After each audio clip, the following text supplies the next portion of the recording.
Hi guys, welcome back. Doing today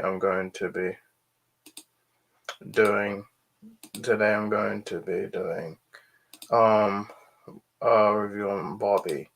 So so let's get into it. Um now um so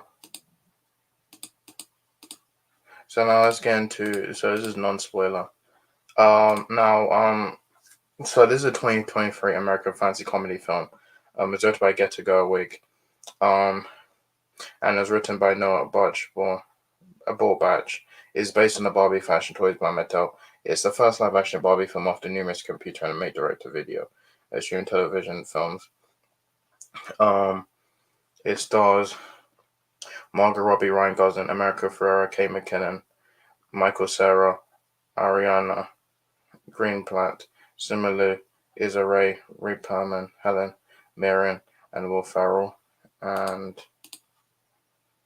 And yeah, so the movie was announced in a live action movie in 2009 by Universal Pictures. Then Sony acquired it and it was going to have Amy Schumer, and it was later Anne Hathaway. Then the rights went to Warner Brothers, and then Greg Gerwig was going to direct. Margot Robbie was cast, and so yeah, so this is the movie. It came out the same day as Oppenheimer. Now, if you don't know, I watched Barbie first on a Friday, and Saturday I watched Oppenheimer. So let's get into it. So I feel like it was a good movie. I thought Margot Robbie was good as Barbie. I loved all the other actors. I thought they were great. Um, so yeah, I thought the visuals were good. I thought Barbie Land was great. The way they did Barbie Land, I really enjoyed, and I thought it was good. I liked the jokes. I loved the story. I thought it was great, and yeah, the music was by who did the music? Mark Ronson and Andrew Wyatt. Which what have they done? I don't know. Oh yeah, so Mark Ronson. I think I've heard of him. Yeah, he's a music producer and he's DJ songwriter, and then also you have who I would the same thing. But I thought it was great. You have different Barbies played by and then you have the Kens, and then American Ferrera. I thought she was good. Michael Cera played Alan, and so yeah, and you had Ariana Greenblatt as Sasha Glory's daughter. You had Ray Perlman. You have Helen Mirren, Will Ferrell, um, Connor Swindles, Emma Fennell, and you got then we had Ryan Gosling as Ken, Kingsley Ben Eder, similarly Scott Evans, Nichuti Gatwa, Bob Bryden, and John Cena. And then we had Margot Robbie, Kay McKinnon, Issa Rae, Harry Neff, Alexandra Shipp, Emma Mackey, Sharon Rooney, Anna Cruz, Dua Lipa, Nicole Colin, Rita Aya, and Marissa Abella. And so yeah, now let's get into the spoilers. So um, so you got a stereotypical Barbie and a wide range of Barbies all reside in Barbie Land. A matriarchal society where all women are self-confident, self-sufficient, and successful, while their can counterparts spend their days engaging in recreational activities at the beach. The Barbies hold all important job positions such as doctors, lawyers, politicians. Beach can Barbie's boyfriend is only happy when Barbie seeks a close relationship, but Barbie rebuffs him if ever independence and female friendship. So during a dance party, Barbie suddenly is stricken with worries about morality, and then the next day she finds she can no longer complete her usual routine and discovers her feet have gone flat and she has cellulite. So with Barbie, a wise but disfigured outcast tells her that to cure her affection, she must run to Rewards and find the child playing with her on her way to Rewards. Barbie finds Ken stowed away in her converter and roughly allows him to join her. And then they're at the Venice beach. Multiple and antics, and they get arrested. They get arrested twice, which I thought was pretty funny. And then alarming the Mattel CEO, who orders their capture. Barbie tracks down her owner, a twin girl named Sasha, who criticizes her for encouraging unrealistic beauty standards. Distraught, Barbie discovers that Gloria, a Mattel employee, that is the catalyst of her existential crisis. Gloria began playing with Sasha's Barbie toys while experiencing her own identity crisis. Inadvertently transferring her concerns to Barbie. Gloria and Sasha rescue Barbie from Mattel's CEO and his subordinates, and the three travel together to Barbie Land. And so,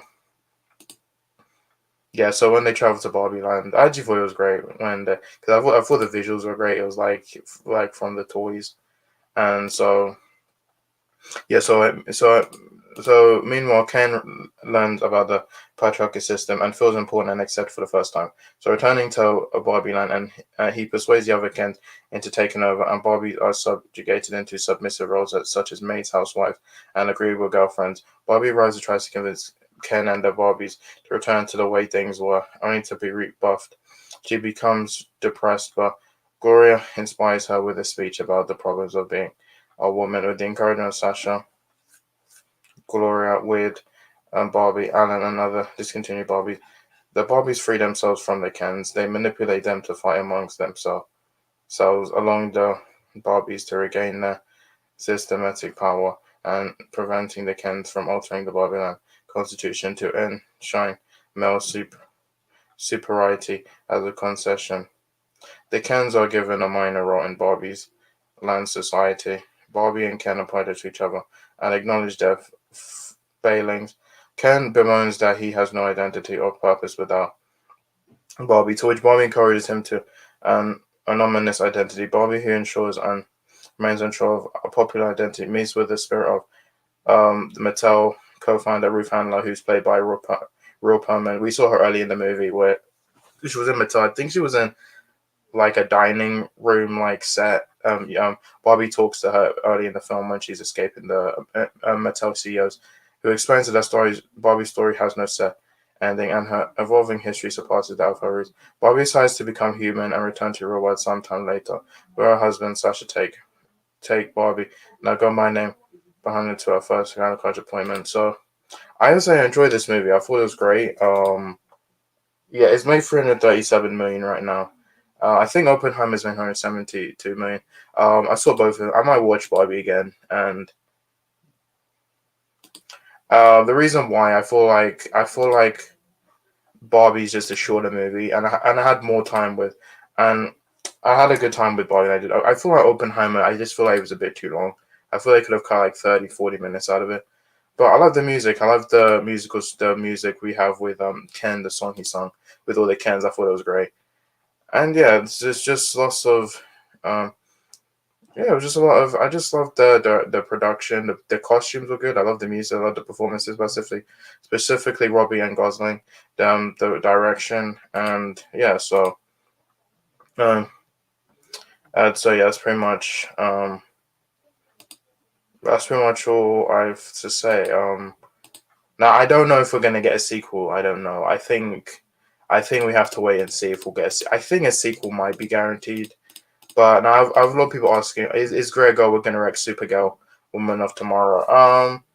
I think after Barbie, like, because she also did Lady Bird and she also did Little Women. I thought they were great. Yeah, I think she could do Supergirl. If they don't get her, then maybe Catherine Bigelow can do it. But I don't know, that movie is so far from now, we don't know. But people have been throwing that around. But so that's Barbie. I don't know if we'll get a sequel, but I feel like this movie is great. I'm not a huge fan of Barbie. Any girl would buy. I know my sister had a and so that's pretty much it. I give it an 8 out of 10. So that's it. So on Tuesday, I will be doing a live discussion on Oppenheimer. My Barbie review's out. You can see it out on my YouTube channel. My Oppenheimer one will be out tomorrow. And then Tuesday, I will be doing a live discussion on Oppenheimer. So that's it. It was Barbie. Give it an 8 out of 10. So guys, so much for my videos. My next.